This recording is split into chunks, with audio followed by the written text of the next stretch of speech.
Geldin gittin dünyaya.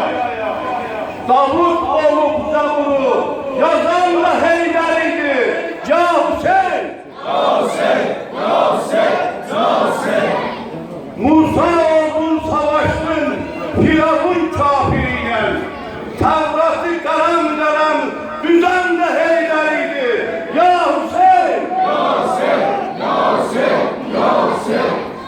İsa'la zuhur ettin, çarmıklara gerildin. İncil'de İlya İlya diyen de Heyderi'ydi.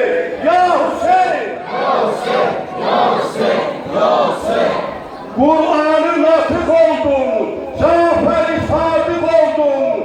Mihrap'ta avganlara dönen de Heyderi'ydi. Ya Hüseyin! Ya Hüseyin! Ya Hüseyin!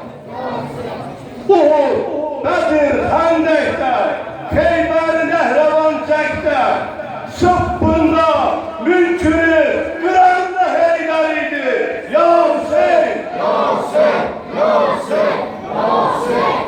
Yaradanın nurudur, Ehl-i Beyt'in surudur, zamanın zuhurudur, gelen de Heyderi'ydi. Ya Hüseyin! Ya Hüseyin! Ya Hüseyin! Fatime'ye yaralan, dilimizde dar olan, alemde hep var olan da Heyderi'ydi. Ya Hüseyin! Ya Hüseyin! Ya Hüseyin! Zeynep çekti ahuzar, olsaydı aşikar, Kerbela'da Zülfikar, saran da Heyderi'ydi. Ya Hüseyin! Ya Hüseyin! Ya Hüseyin!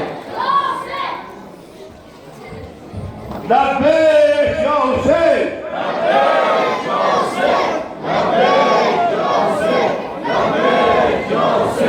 Hansı günahın veren evrası var?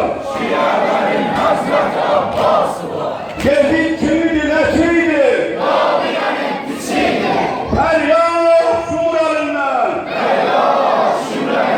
Sen niye kana olmasın bu başkın? Hazır 72 başlı.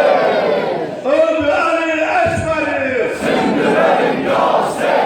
Öldü Ali Eşber'i. Sündürelim ya sen. Öldürdüler Hüseyin'i. Meydanı Kerbela'da. Yaren başın sağ olsun. Akşamı Kerbela'da. Öldürdüler Hüseyin'i. Meydanı Kerbela'da.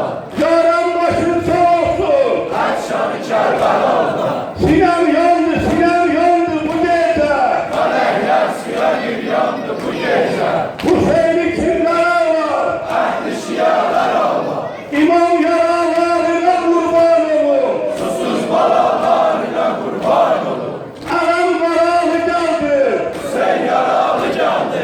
Anam karalı geldi. Hüseyin yaralı candı. Doğsun anam doğru. Abbas aram var aman var. Ben niye bana ağlamasın bu başkın? Hazır 72 başlı. Başlıca bana ağlamasın bu başkın. Hazır 72